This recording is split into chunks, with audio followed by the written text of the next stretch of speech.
that we are not wasting our time here when I told you that all the efforts we are making here will not go in vain. Some people thought we are joking because something happened in court today, and I'm telling you, you will not believe. And I will say it clearly. Can you imagine that the American government sent delegates to Mazi Nnamdi Kanu's court? Do you believe it?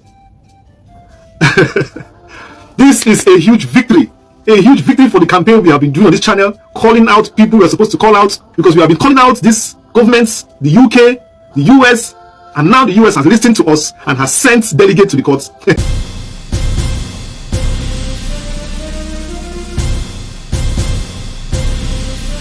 The US, and now the US has listened to us and has sent delegates to the courts. And let me tell you, those delegates that came to the court made it very difficult for the witnesses, those mass witnesses, to perform. Yes, because you're wearing mask, and the whites and the American government are watching you prosecuting Mazi Nnamdi Kanu with mass witnesses. So the mass witnesses were shaking in court. They were shaking in court. Today was a demolition. I will not spend much time talking about the American delegates. I will do that especially in another video. For today, we are focusing on Mazi Nnamdi Kanu's court case and exactly what went on in his trial. Let's start with the entrance of the court. As you can see, the court is ready for him and everything is prepared. Definitely that is the American delegates, well seated, prepared to come and see if those things that they are hearing is actually true. If they are really mass witnesses, or if they are forging evidences, let us come for ourselves and see, because there is a guy named Tinubu on the spot that always say that thing. So let us go and see in this court so that he will not attack us again. Oh, we are here, Tinubu, right on the spot. Tinubu, we are here in the court, oh, please, oh. He's well. Our voice is global. They are hearing us. Let's get into the nitty-gritty of why we are here. On a lighter note, as you can see, the court took a different dimension today, with the mass witnesses and the prosecution having had a field day on the last day, felt that today was going to be another day for them. Little did they know what Nnamdi Kanu's lawyers had in hand, and also little did they know for these little surprises that made it very difficult for them to do what they planned to do. So now I'm going to walk you through the transcript of exactly what transpired in the court today, and you will be shocked by the twists in between this trial that will leave you spellbound. So as always, I used to say, if you are cooking food, just leave this video and go and finish the food, or bring it down from the stove and watch this video to the end, because you can't skip it. If you are washing clothes, if you are running an errand, anything you are doing, it's time to stop and watch this video to the end. Like this video, share, and if you're new, turn on notification and click on the bell that says all. Let's go.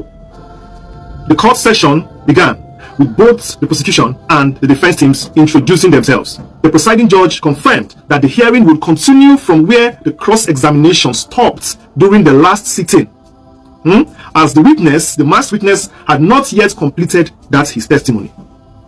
Then the prosecution counsel, which is the federal government lawyers, started the day by asking the masked witness, this question. He asked, "Was Benjamin Madubugu detained in Abuja?" The masked witness replied, "Yes, both Benjamin Madubugu and Mazi Nnamdi Kanu were taken to the DSS together, sir. But Mazi Nnamdi Kanu admitted in front of us that he was the one in the video, and he cleared Benjamin of any involvement." Okay, so the prosecution tried to bring another evidence to the judge, as they always do, which you remember. But today, the judge firmly rejected some of the documents, presented by the prosecution, and he was very, very furious, and he didn't like that at all, because they've always been doing it. And I've always said on this channel that Omotosho needs to stop admitting all this evidence they bring every week to stop this trial. And I've always told the lawyers to also object this thing they do. But thank God that today Omotosho personally said no. He specifically said this: "This court cannot rely on these exhibits. They were obtained unlawfully without allowing the defendant access to a lawyer during the interrogation, as I have told you before." So following that rejection of the documents, by the presiding judge, the prosecution brought another, document now from the NBC, which is the Nigerian Broadcasting Commission. Then the prosecution started asking the witness again these following questions. He asked, "Can you identify these documents?" The mass witness answered, "Yes, NBC came over to examine the transmitter at the DSS headquarters, sir, after Mazi Nnamdi Kanu brought in the transmitter, sir." Then the judge now said this to the defense team. After they had said that, the judge, Omotosho, now said, "Does the defense team have anything to say with regards this document from the NBC?" The defense now answered, We have no objection to the NBC report that the prosecution intends to tender to this court, your lordship. Having said that, then the court now admitted the NBC report as an exhibit, to the court to be used as evidence. Then the cross-examination continued. The prosecution, which is the head lawyer, proceeded to ask again, "What do you have to say about the transmitter?" Then the witness answered, "Based on my physical observation, sir, it is understood that the equipment was intended to be used for broadcasting, sir. Also, before importing a transmitter into Nigeria, you must first obtain approval, but it wasn't approved, sir." The prosecution asked, "Who is the owner of the transmitter?" The witness answered, "I can confirm that the defendant, Nnamdi KANU, is the owner of the transmitter, sir. I would like you to go to Vanguard publication of July 3rd, 2023. You will see more details, sir. You will see more details in the news there." The prosecution, the federal government lawyer, asked, "If you see the Vanguard publication, would you recognize it?" The witness answered, "Yes, sir, I will, sir." So the defense counsel objected to this. He said, "Objection, my lord." He objected to the tendering of this newspaper publication. But the judge overruled this objection, and marked the publication of newspaper as exhibits.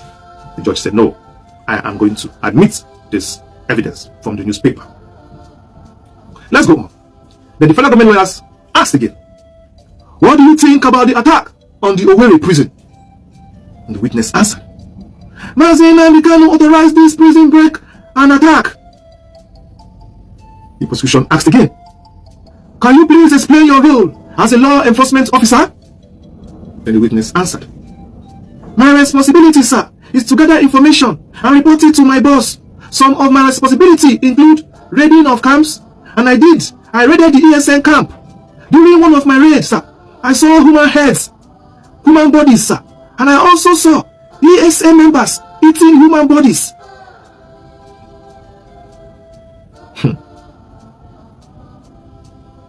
Oga, past witness, you were coming to raid a camp, and they were sitting down eating the bodies, and you were coming, you knock on the door, and you open, and they say, "Welcome. See us, we are eating human body. Can you join us?" And you said, "No, thank you."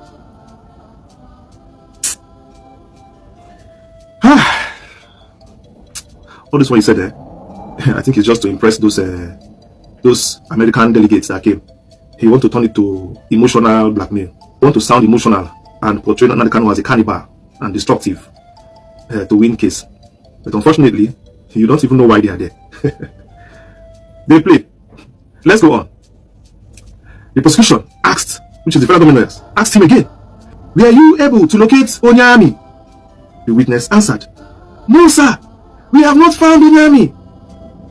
So note, the prosecution has moved now to read the presumed statements written by Onyami in the so-called publication on the newspaper. Now, the prosecution is reading it before the court. In that publication that he read in the court, Onyami claimed that IPOB leader Nnamdi KANU ordered him to unalive 2,000 people through his superior, which he succeeded to take down 30, which he regretted. So now, the last time, he said he ordered you, and you have direct channel to Nnamdi KANU, that you have a radio connection and direct line to Nnamdi KANU, where he gives you orders. Now, you're now saying he ordered you through your superior. We'll keep fact-checking you one by one. This one already, if you watch my previous video where I exposed it, where Onyami said, you will hear what he said clearly, that he has direct access to Nnamdi KANU. Now, he's saying that it's through his superior. All this is because he does not have evidence to prove the channel of communication in case the court ever asks. Do you understand? Let's not go too much. Let's keep on going. Let's go on. So at this point, there was a little break. And during this break, something happened. But first of all, I want to pick two lies already, two stories that don't corroborate, of which I've already told you. Before the court reconvenes again in this past few seconds, of course, we are going to fact check what this witness said. Among many, one of the allegations against Nnamdi KANU that was tried to use to indict or kind of link him with Onyami was that You know, Onyami claimed to have direct communications with Mazi Nnamdi Kanu. Direct.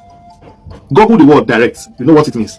He claims, I'll read for you exactly. He claimed to have had regular contact with Kanu himself, sometimes through voice messages, relaying instructions on assassination enforcement and mystical practices. Juxtapose it with today now. He's now saying that Mazi Nnamdi Kanu is ordering him through his superiors. In fact, I don't think I'm putting myself through this. But what we are seeing so far is people who are jittery in court. They are jittery because they have seen that they are clear observers in the court. You see that there are observers in the court who are watching everything going on. And if they are coming there to play, they know the proper workings of a court. They know the proper workings of a criminal procedure and prosecutions. So that's why they are there. And the prosecution are under pressure to put up a good showing, so they don't appear as if they are who we actually say they are until the observers can go. But unfortunately, they are still not aware that the observers have been watching these proceedings. So that's why they are trying to find, a secret trial. The same thing they want to do. So far you can see that this is a proper demoralization of the prosecution today. Demoralized. God is good. God is good all the time. There is nothing they can do. Mazi Nnamdi Kanu is heading for victory. Nothing they can do today. Today was a pure victory for Mazi Nnamdi Kanu. And I think that the days coming by with this intervention from the foreign bodies, if those other ones that are calling out here can humble themselves and also, come into that court, I'm telling you, just with a phone call alone, Mazi Nnamdi Kanu will leave that prison. That is the truth. The man that did Binance, that Nigerian government was keeping, how did he leave a Nigerian prison? Was it not a phone call? Simple phone call from White House. Release him. And Tinubu release him. That's why these foreign bodies that fight for justice and human rights, it's very important that they play their role in this case so that Mazi Nnamdi Kanu can have his freedom. Let us continue with the case. The court has reconvened, so let us continue with the case. So the prosecution proceeds to ask the witness, few other questions of which the witness definitely, couldn't answer properly, and there was a little delay again, and the judge, seeing that there were observers in the court and the American delegates were in the court, decided to adjourn the case for tomorrow, and he decided otherwise than proceeding to the case again today, and felt that it would be wiser to adjourn the case for tomorrow, which is 19th, and also next tomorrow, which is 20th, because as you remember, he promised an accelerated trial. That is exactly what he's trying to give. So this case actually will continue tomorrow. Wow. For those of you watching around the world, America, Britain, France, Austria, Denmark, Germany, UK, Netherlands, Japan, Korea, in fact I can't name it all, Ghana, lots of countries, I can't name them all. I really, really appreciate you all for always tuning to my channel every day, every time, because as you know, we're giving raw truths and raw facts here as usual. Tomorrow is another day. Hopefully, we'll continue dishing out exactly how it is in the court. What I just want to add is this. The federal government knows very well that it is playing games with Mazi Nnamdi Kanu. It's very obvious and very shameful, but at this point, they don't understand the writing on the wall. Because they are blind, they can't see. Look around the country, everything is falling apart. Wisdom should have told them that it is time to do something differently before it gets too late, before it leads to an uprising or a crisis. Because Nigeria is just a protest away. Just a protest away. It's only God. I don't even know how that country is still standing to today. Keeping Mazi Nnamdi Kanu in prison till today should be the last thing Nigeria wants. So I'm calling upon those in charge once again. Release Mazi Nnamdi Kanu now. Let him go. Thank you for watching. Please like, share, and subscribe to my channel. If it's your first time, please subscribe and turn on notification. Click on the bell that says all. Some people complained that they don't receive notifications. One or two people complain of not receiving notifications. Please check if you are subscribed. If you're subscribed, please check if you clicked on notification, because if you subscribe without turning on notification, you may not receive notifications because it is not on all. So YouTube may decide the one it will send to you or not. But if you subscribe and you see a bell there, turn it on and you go to the one that says all, because 3 will come out like this, and you click on the one that says all. Then even if I cough, you will definitely have it in your phone. And also make sure that in your phone, on the app of YouTube, You also go to permissions, and in the permissions of the app of your phone of YouTube, you turn on notifications there. Notifications must be turned on. So these are things you can do to ensure that you always receive notifications whenever we drop a video. I've been your host, Chi Ne Du. Thank you for watching this video. Till I see you next one. Peace.